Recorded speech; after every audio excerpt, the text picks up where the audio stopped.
Hemolytic jaundice of hemolytic disease of the newborn. The most common in the world is Rh incompatibility or ABO incompatibility. It is an isoimmunity hemolysis associated. It is an isoimmunity hemolysis, and there is two types: the Rh incompatibility or ABO incompatibility. Okay.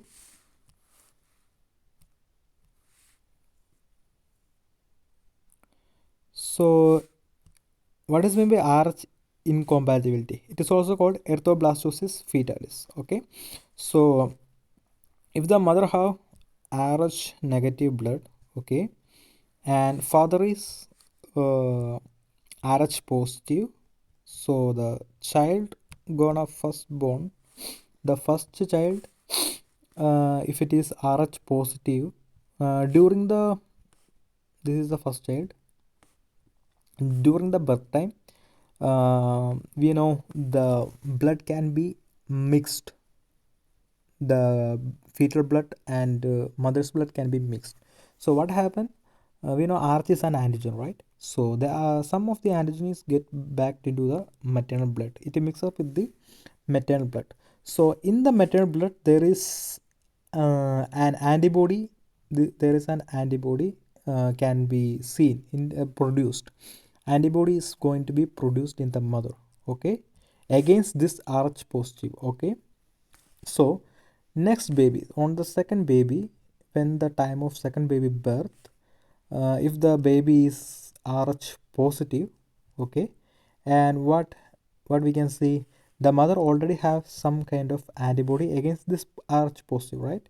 So at the time of birth, the usually the blood is going to be mixed, so the antibodies or the this is an Ig, if the this is an IgG, if the so antibody is IgG, it can directly pass through the placenta also. Okay. And anyway this antibody is going to be bind with this Rh positive, okay, antigen.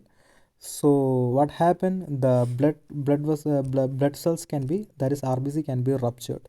So there you can see high amount of or the increases in hemolysis. So this condition is called erythroblastosis fetalis. Okay.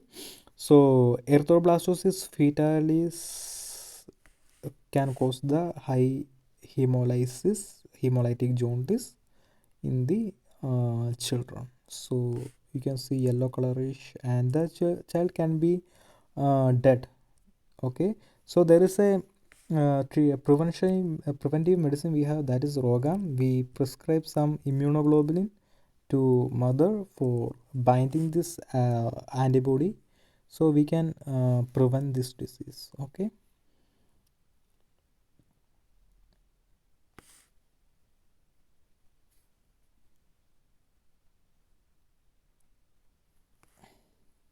So moving on to next slide. So next concept is, there is hemolytic disease can be first I said about the hemolytic disease due to the Rh incompatibility. Here I am discussing about the ABO incompatibility. Okay. If the mothers with type O blood may have the circulating antibodies of IgG, okay, we know in O blood group there is no antigens, but we have, there is antibodies are present. So the IgG can be transferred through the placenta and gets into fetus. Okay. And gets into the fetus, and if the fetus have the different blood types such as A or B, we know A or B have the specific type of antigens were present in the RBCs. So what happened, the antibody can be bind with the RBC, it can increase the hemolysis. It also cause the or develop the jaundice in the first day of life to the baby. So next one, conjugated hyperbilirubinemia. It can be hepatic or post-hepatic. The reasons for hepatic, it include idiopathic neonatal hepatitis, then infections like torch infections, then or sepsis, sepsis, or inborn errors of metabolism include galactosemia, tyrosinemia, then post-hepatic biliary atresia or codocal cyst.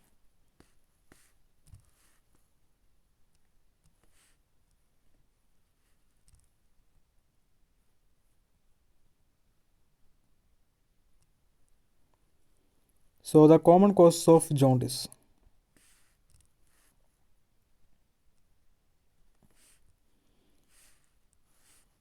Physiological, then blood group incompatibility, G6PD deficiency, breast milk jaundice, cephalohematoma, infections. These are the 6 common causes of jaundice. Physiological, blood group incompatibility, G6PD deficiency, breast milk jaundice, cephalohematoma, infections.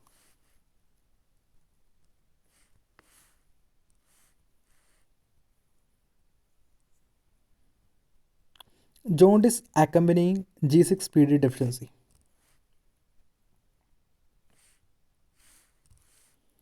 Patients have G6PD, that is glucose 6-phosphate dehydrogenase enzyme. Okay. Also have genetic defects in bilirubin conjugation as seen in Gilbert disease. It is uncommon to have jaundice in G6PD deficient due to severe hemolytic attack. Those G6PD deficient neonates who develops higher maximal serum total bilirubin values had significantly lower serum conjugated bilirubin. Okay, you need to understand that it has low conjugated bilirubin but high total bilirubin. It is nothing but due to the increased in unconjugated bilirubin.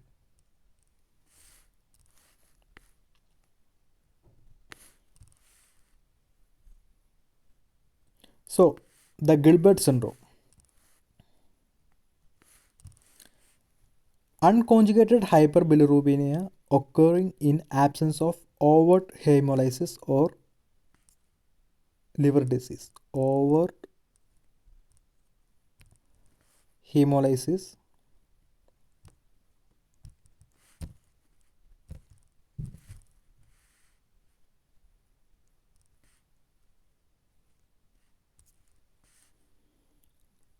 or liver disease.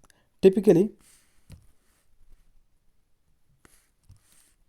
there are mild, chronic or intermittent episodes of jaundice that increases with intercurrent illness, fasting, stress, fatigue, menses and ethanol and nicotinic acid intake. 3 to 8% of the population is affected with a male predominance. You need to understand that. Male predominance.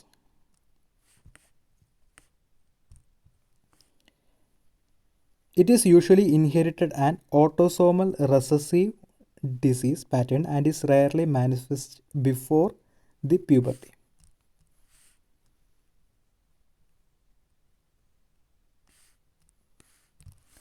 Crigler-Najjar syndrome type 1, which is rare.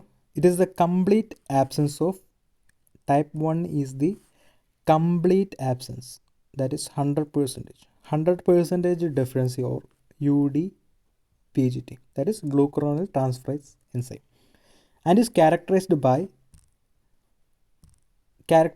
severe hyperbilirubinemia with the ongoing risk of kernicterus at any point during an individual's lifespan. Currently, liver transplantation is the only definitive therapy. Only definitive therapy is the liver transplantation. This is the treatment for type 1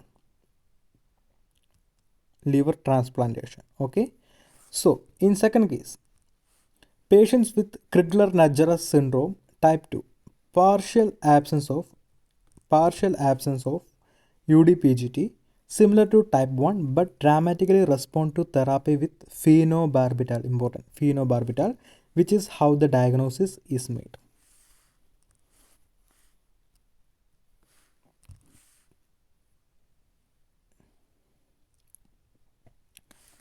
Differential diagnosis of hereditary jaundice with normal liver chemistries and no signs or symptoms of liver disease.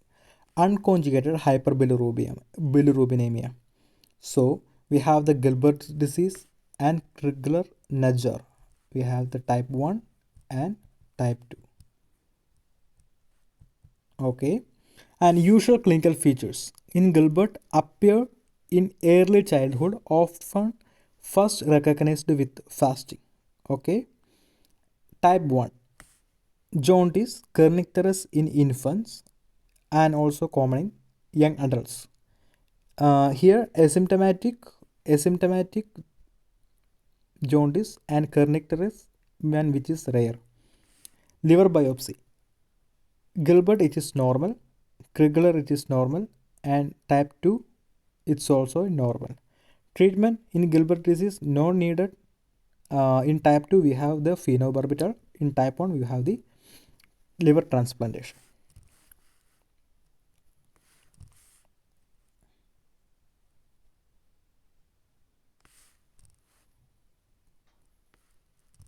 Risk factors for jaundice. So you have the letter jaundice, the acronym jaundice within first 24 hours of life or premature before 24 hours. Okay, so the color of the child will be yellowish before 24 hours.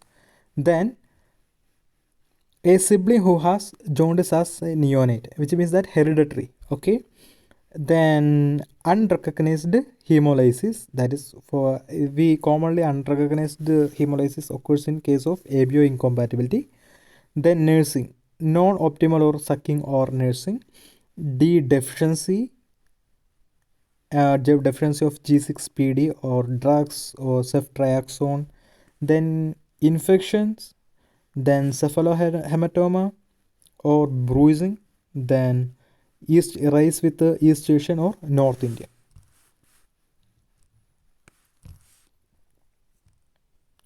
Differential diagnosis of the jaundice. High production, low conjugation, impaired excretion, biliary obstruction. Okay, so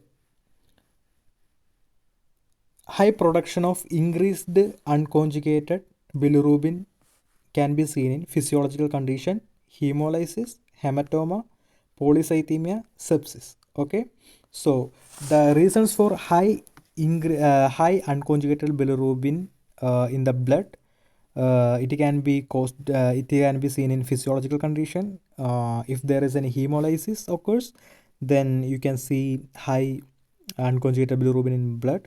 Then hematoma and polycythemia or sepsis. Okay, so low conjugation, which means that the conversion of unconjugated bilirubin to conjugated bilirubin, that is it can be decreased. But high conjugation, it can be seen in Gilbert syndrome, Crigler-Najjar syndrome, hypothyroidism, then prematurity. Okay, then impaired excretion, impaired excretion and high conjugated, it can be seen in Rotor syndrome, Dubin-Johnson syndrome, hepatitis and metabolic. Biliary obstruction, and you can see, yeah, biliary obstruction, you can see high conjugated bilirubin in the blood. So in case of biliary atresia or the hepatitis, or is there any gallstones, okay, can be block the biliary tract.